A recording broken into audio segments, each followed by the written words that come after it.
ঘূর্ণিঝড় রিমালের প্রভাবে দেশের 19টি জেলা ক্ষতিগ্রস্ত হয়েছে, এতে মারা গেছেন 10 জন আর মোট ক্ষতিগ্রস্ত হয়েছেন 37,58,096 জন মানুষ। বিকেলে সচিবালয়ে সাংবাদিকদের এসব কথা জানান দুর্যোগ প্রতিমন্ত্রী মহিবুর রহমান।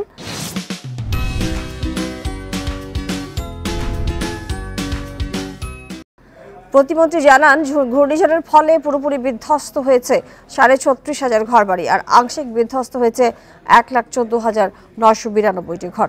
এ সময় ঝড় সতর্কীকরণ কেন্দ্রের প্রধান ডক্টর শামীম হাসান ভূঁইয়া জানান, আগামীকাল পর্যন্ত ঘূর্ণিঝড়ের প্রভাবে বৃষ্টি থাকবে, তাই ঘূর্ণিঝড় রিমালের কারণে জনভোগান্তি শিগগিরই কমছে না।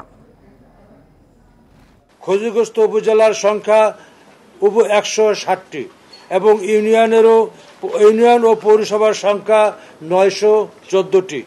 ঘূর্ণিঝড়ে ক্ষতিগ্রস্ত মানুষের সংখ্যা 37,58,096 জন।